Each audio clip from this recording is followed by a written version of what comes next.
El Pacto para el Futuro es este acuerdo que se firmó en septiembre del 2024, en el cual las distintas naciones tocaron diferentes puntos relacionados con la juventud, con el género, con la sostenibilidad y con el cual se comprometen a tomar acciones para alcanzar los objetivos de desarrollo sostenible, ¿no?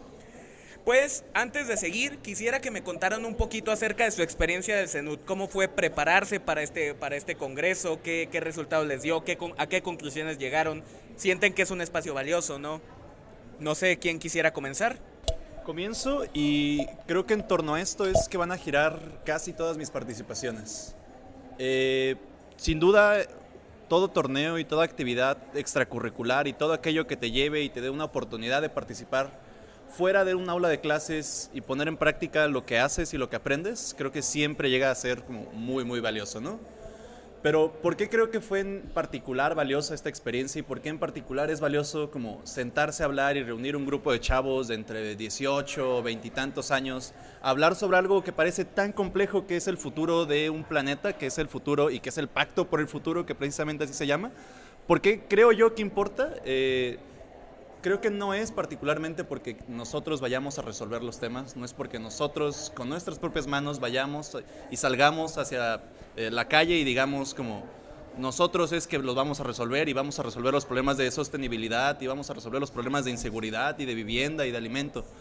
Creo que no es únicamente que nosotros nos pongamos esa bandera y esa playerita y digamos vamos a salvar y vamos a hacer un pacto por el futuro, sino tiene mucho más que ver como desde un tema de concientización y de aprendizaje y de primeras acciones. A fin de cuentas, todos nosotros vamos a tener que tener como un primer acercamiento fuera de nuestras carreras o fuera de nuestra actividad laboral a decir a qué queremos dedicarle nuestra vida, qué queremos hacer de nuestra vida, qué queremos hacer con nuestro tiempo libre o con nuestro tiempo laboral. Y entonces surge como los mil y un debates, ¿no? Puedes tanto dedicarte a ser panadero o dedicarte a ser abogado de una Suprema Corte. Pero entonces, si vas a ser panadero o vas a ser abogado de la Suprema Corte, ¿hacia quién vas a trabajar? Y hacia quiénes vas a dañar, ¿no?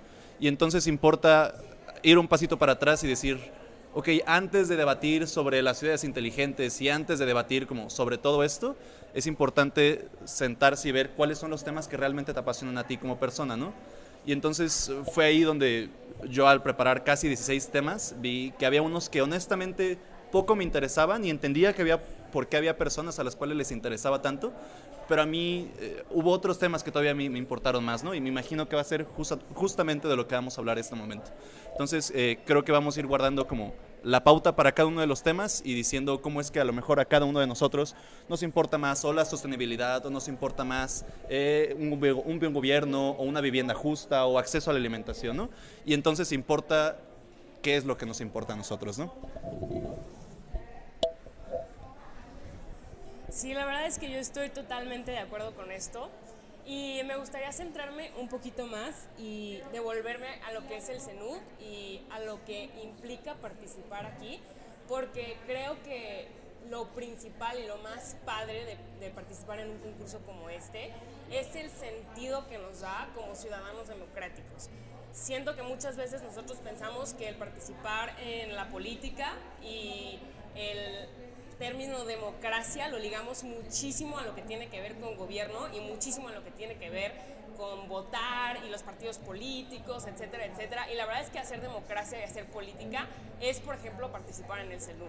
Porque es debatir, porque es reflexionar, porque es estar atento y consciente de mi realidad, de lo que está pasando políticamente, socialmente, jurídicamente y qué puedo hacer yo al respecto. Y eso se empieza en los diálogos, luego se manifiestan acciones y eso es muy bonito, pero se empieza en un diálogo y al final el debate lo que es un intercambio de ideas, pero argumentadas y fundamentadas, lo que hace que cualquier diálogo se vuelva muchísimo más rico porque está basado en hechos, no en meras opiniones. Entonces, de alguna manera, este espacio que nos abre el CNUD para decir, oye, ¿qué está pasando ahorita? Porque el Pacto del Futuro está pasando ahorita, ¿no?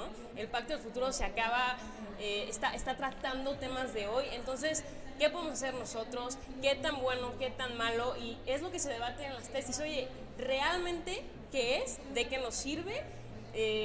¿Nos funciona? ¿No? ¿México cómo participa y cómo abraza o rechaza este pacto, en qué medidas, ¿no? Entonces al final el CENUD abre el espacio a los debatientes para una reflexión muy profunda, y algo que es muy padre es que tú preparas tu posición tanto en contra como a favor, entonces tienes una opinión muy completa. Al final, independientemente de qué postura debatas, te quedas con una opinión súper integral de lo que es el tema, y creo que te enriquece muchísimo como persona y en general a nosotros como sociedad. Coincido completamente con su forma de vivir el CENUT. La verdad es que no podría estar más de acuerdo. A título personal, pues yo afronto el CENUT, o creo que se debe de afrontar el CENUT en base a dos líneas principales o dos cuestiones principales. El ámbito competitivo, que claramente es importante porque al final del día estamos en un torneo de debate, y el otro ámbito es el ámbito de crecimiento humano. Ahora, por cómo está configurado el CENUT y en base a la obligación que tenemos como debatientes para presentar un torneo de debate, es evidente que tenemos que documentarnos y que preparar posturas a favor y en contra, pues puede traer como que ciertas opiniones, puede formar como que cierto carácter en la persona, y creo que al final de cuentas eso termina por ser sumamente importante, ¿no? Una vez que dejas un poco de lado el ámbito competitivo, independientemente si eres el campeón vigente, independientemente si te quedaste en la fase eliminatoria, creo que es sumamente valioso pensar que el tiempo que le dedicaste a los temas, más allá de un enfoque de solo voy a investigar por investigar, sino voy a investigar para ganar el debate, creo que puede ser muy valioso, porque cuando estás investigando para ganar cierto punto de partida o como para ganar cierta discusión, creo que te enfocas más en los puntos fuertes o débiles que tienen ciertas implicaciones, temas específicos, ¿no? Y creo que en base a ello es sumamente valioso que podamos formar una opinión. Claramente perder sabe mal, pero creo que lo más valioso que hay en el CENUT es justamente el desarrollo humano que logras en base a documentarte al punto de ser sumamente competitivo y finalmente forjar una opinión. Así que es con lo que me puedo quedar.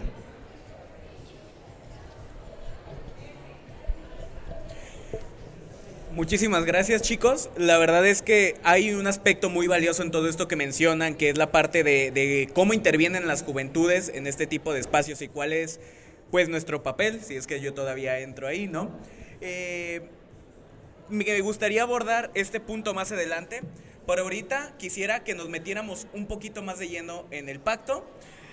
Quisiera iniciar con el primer punto que se me hace de suma relevancia, que es la acción 8 del Pacto del Futuro. Podríamos dedicar horas y horas y horas a discutir este documento que creo que tiene más de 60 páginas. Vamos a irnos por puntos en específico.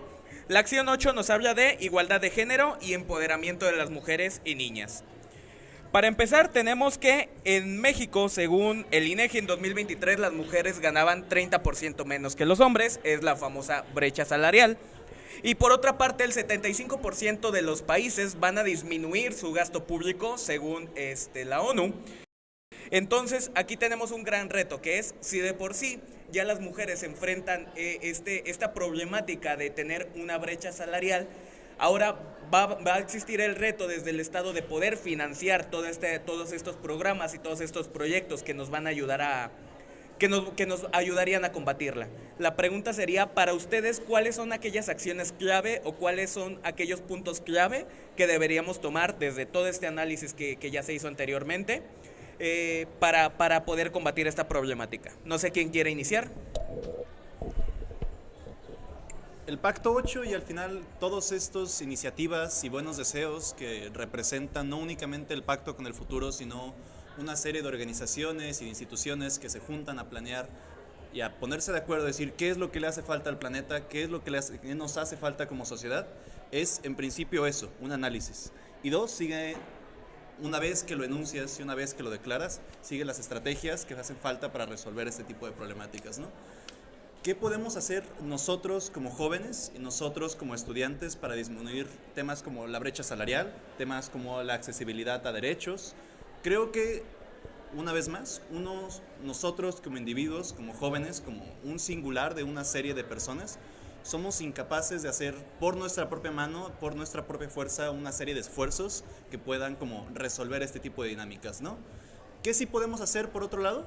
Una vez más, es reconocerlos, enunciarlas Y entonces es para lo que sirve precisamente este tipo de congresos, ¿no? Para lo que sirve juntar a tantos jóvenes a hablar sobre un tema tan complejo como puede ser el acceso a derechos. ¿Y es cómo? Pues es precisamente con nuestro propio camino de vida personal, ¿no?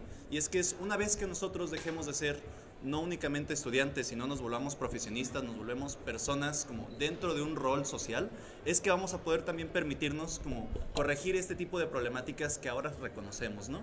Y es que, de nuevo, no hace falta únicamente reconocerlos, sino también es entender que todos nosotros pues no terminamos por ser más allá de una serie de estudiantes un poco ñoños, un poco tetos, que nos gusta juntarnos y reunirnos y hablar sobre temas que parecieran ajenos a nuestra realidad, ajenos a nuestras personas.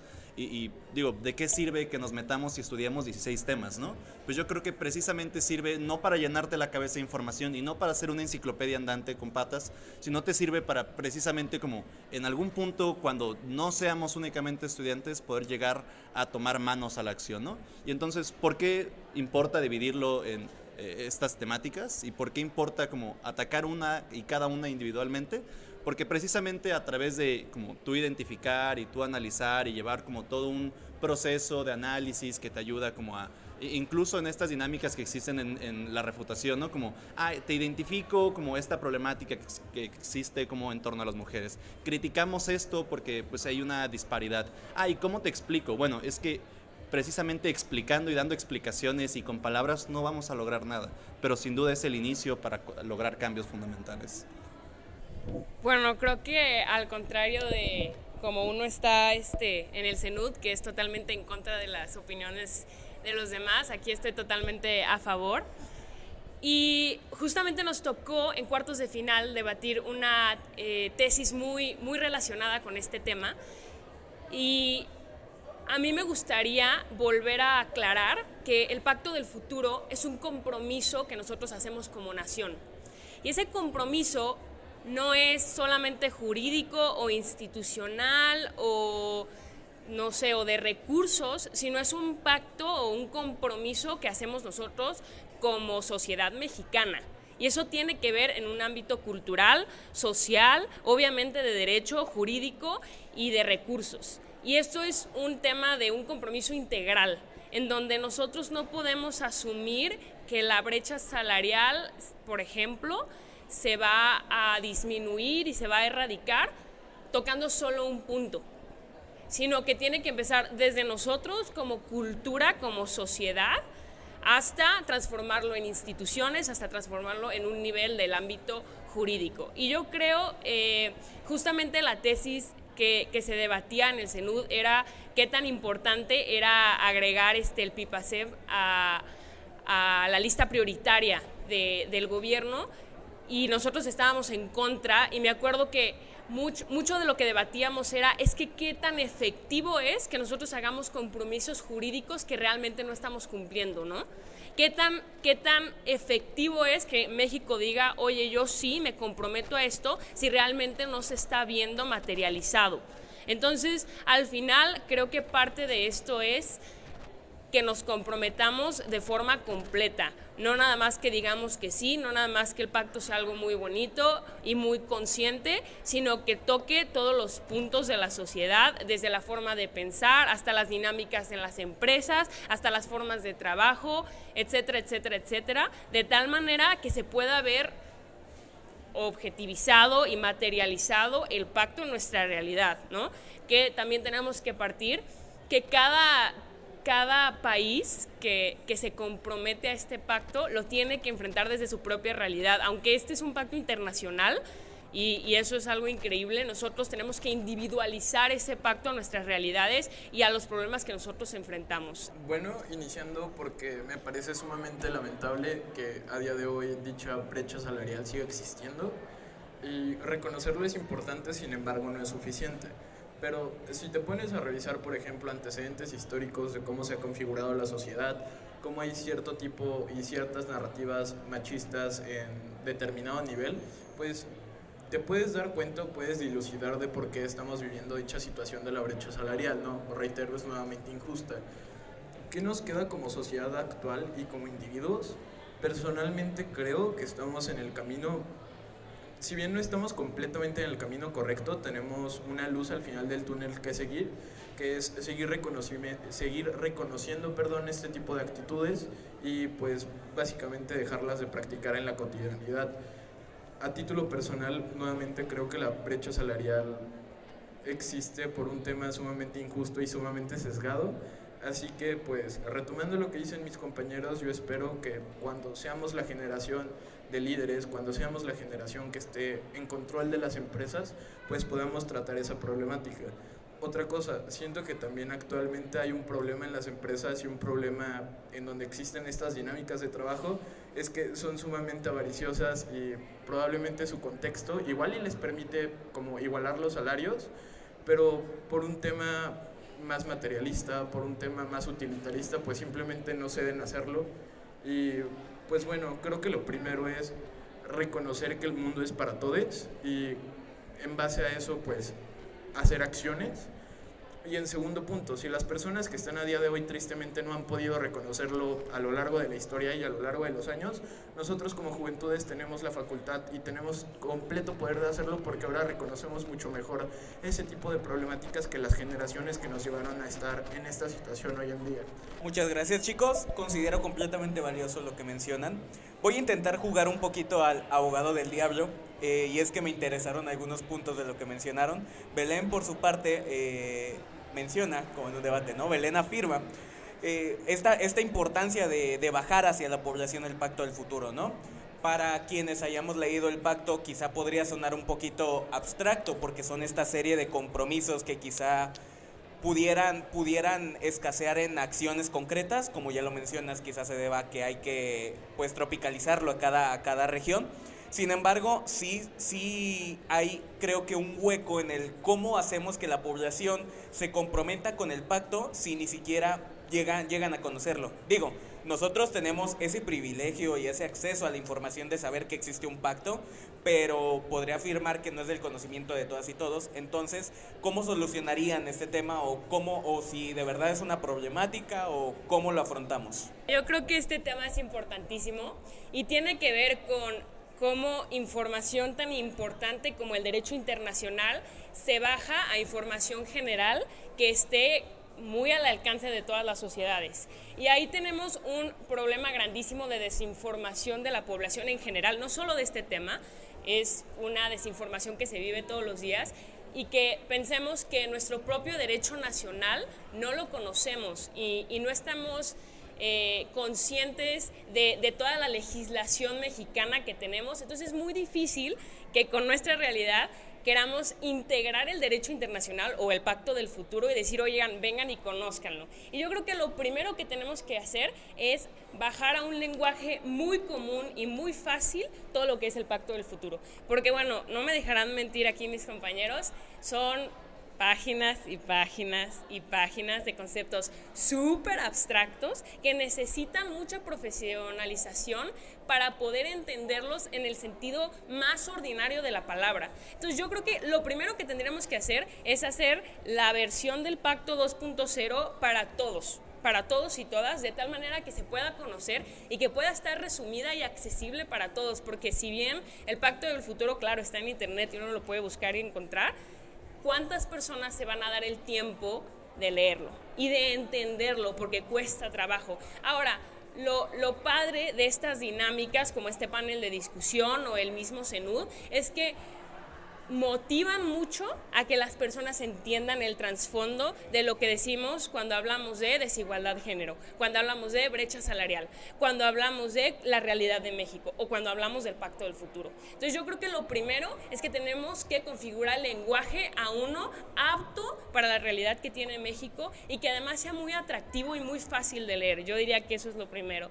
Y lo segundo es que creo que es obligación de todos nosotros como ciudadanos, y ahora que estamos diciendo tanto de la participación política, tener una conciencia de que si nosotros sabemos algo que el de al lado no sabe y es importante para todos, es nuestro deber y responsabilidad comunicarlo de la forma más fácil y práctica para poder informar a todos los que están alrededor de nosotros. Si bien no creo que todo el mundo esté enterado de este pacto, habemos algunos que no nos hemos puesto esa responsabilidad y que me parece que estos paneles, estos diálogos, el mismo CENUD, motivan mucho a que la gente se interese y a que nosotros podamos comunicarlo de una manera muy efectiva y fácil a los demás, en cuestión de que ellos los empiecen a entender y podamos interiorizarlo en nuestra propia cultura.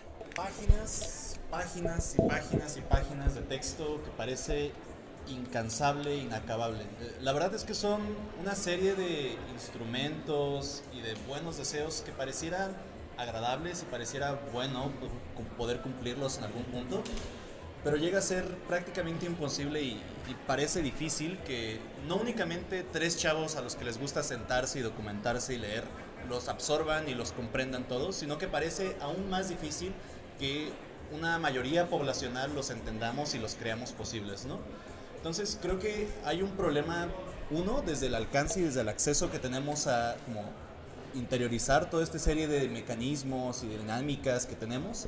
Pero a ver, fuera de lo complejo que me parece que es un punto súper agradable, llega a haber como una segunda problemática, ¿no? Y que es, yo hoy me levantaba por la mañana y me preguntaba a mi pareja, oye, ¿y de qué van a hablar?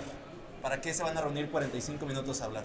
Y no sé, como en algún punto le mencioné, ¿recuerdas el loguito amarillo de colores que hay como... Y hay una serie de dinámicas y de maneras de poder reconocer estos como pactos del futuro, pero no dejan de ser más que referencias culturales o referencias sociales, como, claro, los pactos del futuro, ¿no? Como las entrevistas que están haciendo, claro, las acciones que están haciendo, ¿no? Pero sigue sin ser efectivo, ¿no? Y sigue sin ser más que gente juntándose a hablar al respecto del tema, ¿no? Y entonces, si ya estamos teniendo un problema de lenguaje en cómo estamos comunicando estas ideas, también entonces estamos teniendo un problema desde el mensaje que estamos teniendo, ¿no?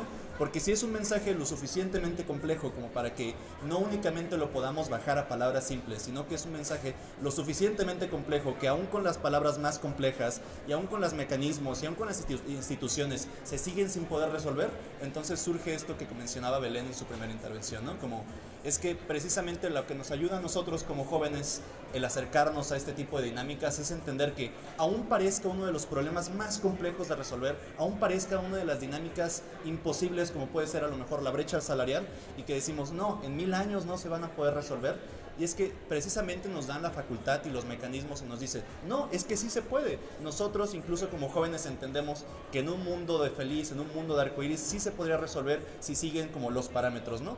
Surge la iniciativa en gobierno, se detecta la problemática, se crean las instituciones que podrían resolver estas dinámicas, estas instituciones se acercan a las personas y las personas terminan por resolver sus problemáticas, ¿no?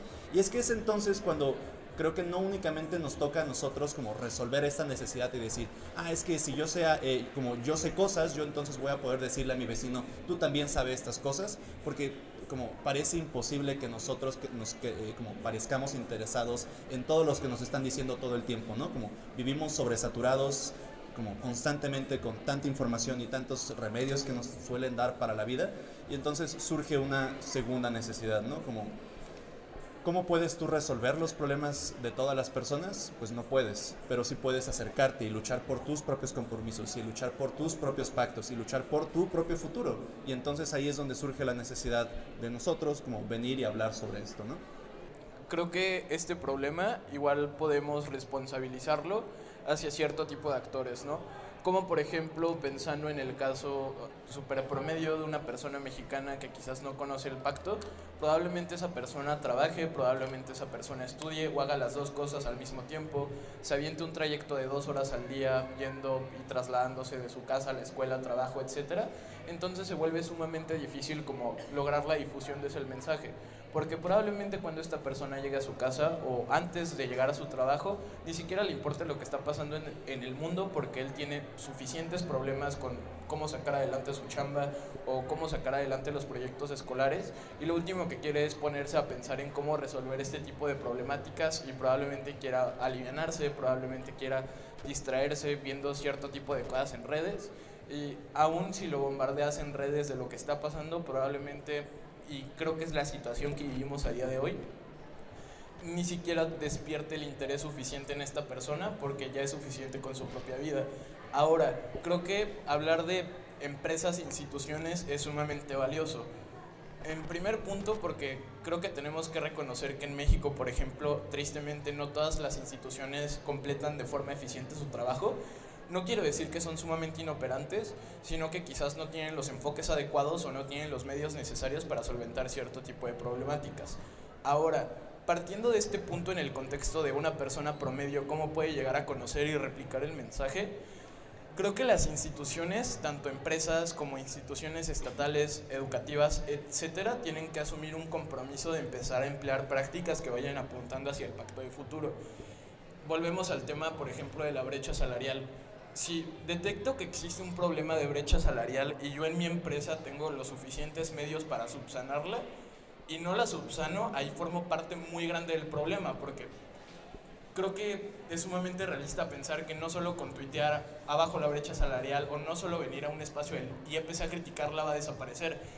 Creo que los actores involucrados en quienes pueden impactar o quienes llegan directamente a estas personas tienen que adoptar esa responsabilidad de difundir el mensaje y más que difundir el mensaje, difundirlo a modo de prácticas y a modo de cómo funcionan las dinámicas del día a día. Creo que en el caso más realista de México puede ser una solución plausible. Muchísimas gracias, chicos. La verdad, de nuevo, súper valioso lo que me comentan. Creo que puedo conectar esto con otro temita que quisiera tocar, y es que en el Pacto del Futuro, no sé ustedes qué opinen, pero a mí me parece que muchas de las respuestas que dan a estas problemáticas tienen que ver con lo económico, ¿no?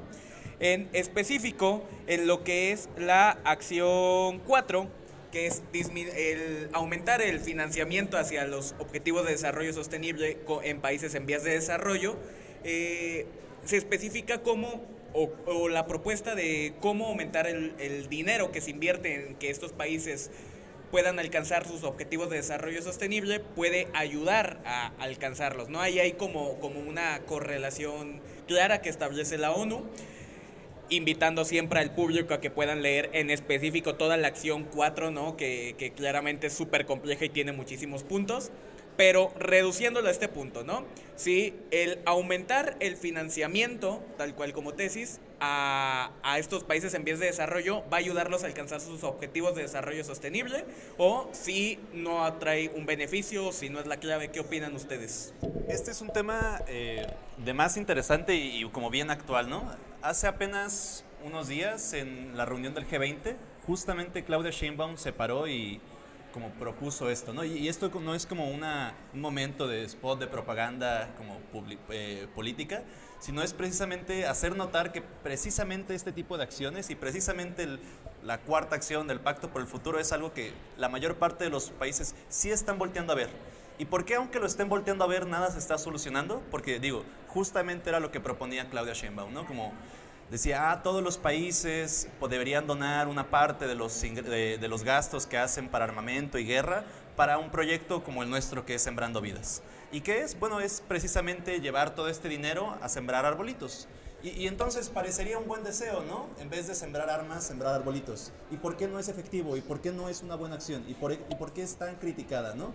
Y entonces, si vemos que ya lo están volteando a ver, si vemos que es algo que ya están reconociendo que puede ser factible, es entonces cuando surge, por ejemplo, el debate que nosotros tuvimos, ¿no?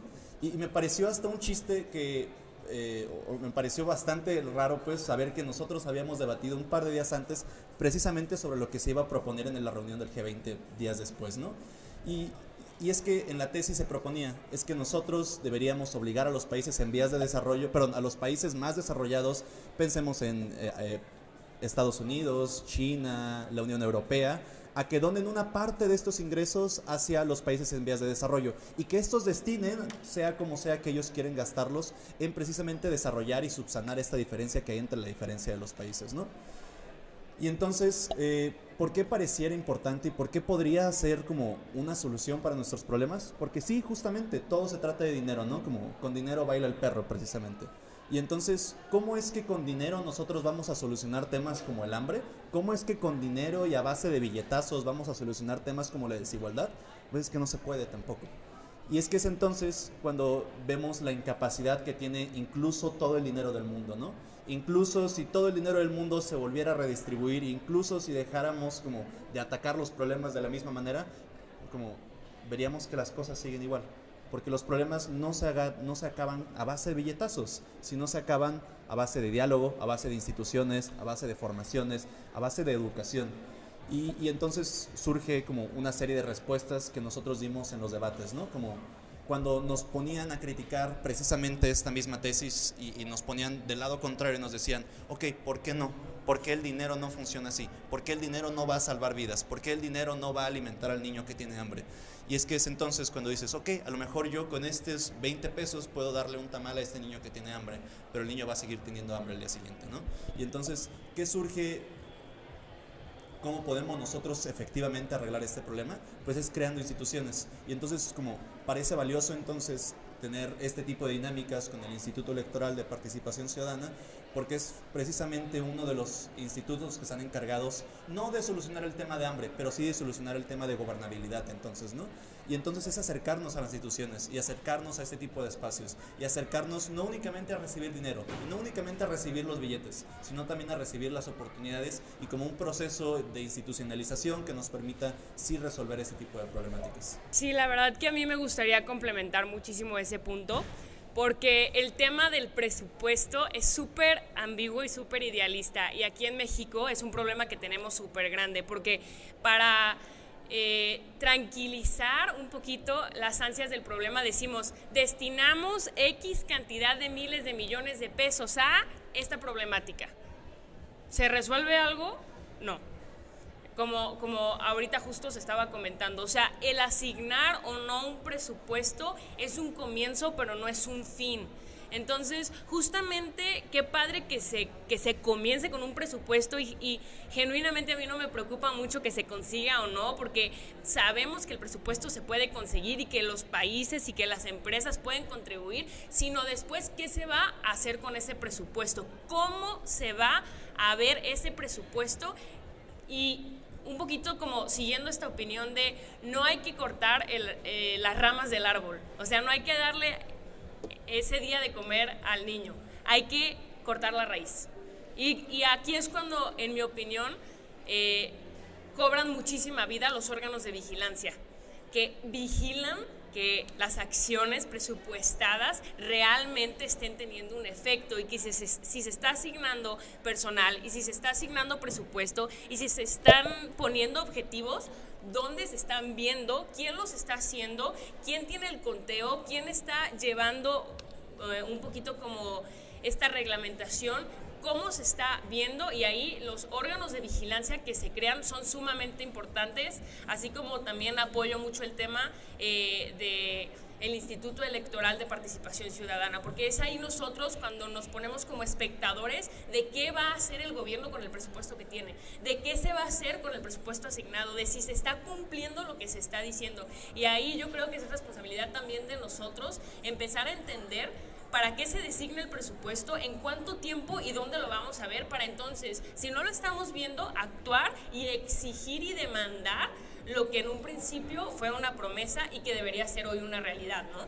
Entonces, creo que la importancia del presupuesto es muy importante, totalmente de acuerdo, pero se queda muy corto el decir si es importante o no el presupuesto. Claro que es importante, claro que se tiene que conseguir, pero el tema, en mi opinión, gira en torno a qué se va a hacer con ese presupuesto. Tener cierto tipo de presupuesto o tener un fondo no es necesariamente vinculante a que ese fondo se vea materializado en los problemas que quieres solucionar. Otra cosa que tenemos que entender es cómo funcionan las dinámicas presupuestales de un país. A lo largo del año, pues el país recauda dinero por medio de diferentes mecanismos, ¿no? Como los pueden ser impuestos, como lo puede ser otro tipo de medios. Finalmente emiten como una distribución de la riqueza que genera ese país en torno a pues ciertos tipos de aspectos más grandes, ¿no? Tantos millones en salud, tantos millones en vivienda, tantos millones en infraestructuras y obras públicas. Ahora, la cuestión es que es sumamente ambiguo el presupuesto. ¿Por qué? Porque tenemos muchísimos indicadores que cumplir en la Agenda 2030. Por ejemplo, sí podemos usar presupuesto para crear justicia e instituciones sólidas, pero quizás es más urgente atender el problema del hambre cero, es más urgente atender el problema de salud y bienestar, etc. Entonces, pues se vuelve como que una coexistencia interminable de los 17 objetivos existentes que si le queremos apuntar a todos, al final del día es muy poco probable, entendiendo el contexto de un país en vías de desarrollo que, digo, históricamente pues no ha tenido como que el mejor avance, el mejor desarrollo propio, depende quizás económicamente de deuda, etcétera. Entonces, ya de por sí tenemos como muchos problemas económicos a nivel local y a nivel internacional por cómo se configuran las alianzas de estos países con los países del norte global, que son al final de cuentas los que controlan las narrativas mundiales, y cómo estos problemas pueden permear en la resolución de otros sumamente difíciles, ¿no? Porque, por ejemplo, si un niño no tiene el acceso a comida, pues es probablemente que también quizás en su vivienda no tenga los suficientes medios para vivir cómodamente, o ni siquiera cómodamente, dignamente. Así que lo que yo creo que se tiene que hacer nuevamente es ceder desde un punto de vista más humano. No tanto en el presupuesto, pero noten como, por ejemplo, en la mayoría de situaciones como de urgencia, hablando de tragedias como lo puede ser la lluvia que cayó en Valencia hace pocos días o los terremotos de Haití, se vio, por ejemplo, un buen esfuerzo de cooperación internacional en subsanar ese tipo de problemáticas. Ahora, cuando no hay una problemática sumamente urgente o que no es noticia mundial, que es triste pero cierto, como por ejemplo la hambruna en África o el pésimo sistema de agua que tienen para distribuir el agua en su población, como muy pocos países, muy pocas instituciones están volteando a ver ese tipo de problemas y únicamente, ya sea como por imagen, ya sea por verdaderamente tener ayuda humanitaria, recurren a ayudar a esos países únicamente cuando tienen crisis en específico. Ahora, lo que yo sugiero es, en caso de que se asigne un presupuesto, que se cree nuevamente un fondo global, se tiene que analizar lógicamente qué tanta deuda puede ceder en ese tipo de aspecto, pero creo que a base de cooperación internacional, en base a que los países que dominan el norte global se puedan tentar el corazón, que es sumamente improbable, pero tiene que pasar para solucionar esos problemas, el cómo podemos materializar esto en un país en vías de desarrollo. Dos últimas preguntitas que tengo para ustedes. En primer lugar, pues ya materializando justamente estas problemáticas en espacios vivos, tenemos un dato que se me hace muy relevante, que es que para 2030, según ONU Habitat, va a haber, ahorita hay 384 ciudades en México, en 2030 va a haber 961 ciudades con el 83.2% de la población viviendo en ellas. Actualmente ya vivimos muchas problemáticas en las ciudades, personas en situación de pobreza, tenemos el problema o las consecuencias de la gentrificación, entre otras cosas. Y durante el CENUT se vivió una tesis que hablaba acerca de las Smart Cities. Pregunta específica, ¿qué opinamos de las Smart Cities ante esta situación, ante este panorama? ¿Funcionan, no funcionan? ¿O cuál sería una contrapropuesta que ustedes harían después de analizar esto? No. Gracias. Bueno, las Smart Cities son la estrategia adecuada para combatir la desigualdad en las ciudades, ¿no? Pareciera que esa es la tesis. Pareciera que esa es la solución. ¿A quién le gustaría vivir en una tonto city? A nadie le gustaría vivir en una ciudad mensa. Pero entonces, ¿por qué sí quieres vivir en una ciudad inteligente? ¿Y por qué sí crees que es la solución? Es que, a ver, a mí me encanta la idea de una ciudad con sistemas de transporte público eficientes, con sistemas de salud eficientes. Me gustaría vivir en una ciudad eficiente, evidentemente. Y una manera de hacerlo eficiente, sí, es mediante la digitalización, mediante todos estos como protocolos, y de infraestructura, de internet y de la cuarta transformación, como no me refiero a la política, sino a la cuarta transformación tecnológica, como al 4.0. Y entonces, ¿por qué sí pareciera una solución, pero no lo es? Porque no nos alcanza, básicamente. Porque precisamente a mí me encantaría vivir en una de estas ciudades, pero no me alcanza. Y a la mayor parte de las personas no les alcanza para vivir en este tipo de ciudades. A lo mejor puede haber colonias que sí tengan todos estos requisitos, pero no es suficiente para el 83% de las personas que van a vivir en estas metrópolis. Entonces sí pareciera que es una solución tener transporte inteligente, tener hospitales inteligentes, tener una educación inteligente, pero no es suficiente y a las personas no les va a alcanzar para vivir en este tipo de ciudades. A lo mejor si pensamos en una ciudad como Kioto o Múnich, o no sé, una ciudad de primer mundo donde la mayor parte de las personas tienen ingresos muchísimo más altos que el resto de la población mundial, pareciera que es una solución benéfica, Pero cuando dejamos de pensar que estas estrategias, esos pactos para el futuro, no son únicamente para las ciudades más desarrolladas, sino es para el resto del mundo que en efectivo sí está padeciendo estos problemas, es entonces cuando parece ineficiente. Ya quisiera yo ver en una ciudad en Haití toda una serie de mecanismos y de participaciones inteligentes, y que una ciudad inteligente de verdad solucionara ese tipo de problemáticas, ¿no? Entonces, me parece que es en principio algo que suena muy bien, pero no deja de ser más que una carta a Santa Claus, ¿no? Ojalá tengamos algún día un transporte eficiente. Ojalá algún día tengamos un sistema de vigilancia de seguridad eficiente. Pero no, donde suceden este tipo de cosas y donde en efectivo existe un sistema de control eficiente como en China, termina habiendo como problemas de control y determinas como problemas de vigilancia a los ciudadanos, ¿no? Entonces, al final pareciera que es la solución, pero también termina por generar todavía muchísimos más problemas para los ciudadanos. Entonces, quizá parece interesante, pero una vez más, no. Yo también pienso que no. Y aquí me gustaría resaltar el tema de las Smart Cities versus los países en vías de desarrollo. Porque como bien comentábamos ahorita, qué padre ver una Smart City en Londres y en Nueva York y wow, pero tenemos que bajarnos a la realidad de México. Y no estoy hablando de ciudades chiquitas, estoy hablando de una ciudad como Guadalajara, que supuestamente es una de las ciudades más grandes y más importantes de México. Y justo ahorita, antes de entrar en la mesa, comentábamos entre nosotros cómo cuando tú aplicas el sistema de Smart Cities en ciudades que están en países de vías de desarrollo, lo que pasa es que hay picos muy grandes o desigualdades muy grandes que enfrentan, donde en ciertas regiones o en ciertas áreas de la ciudad se está viendo materializado el tema de Smart Cities, y luego en otras nada, no ha cambiado nada, o no ayuda, no apoya en nada, porque hay problemas muchísimo más grandes que las Smart Cities y que los sistemas tecnológicos muy padres.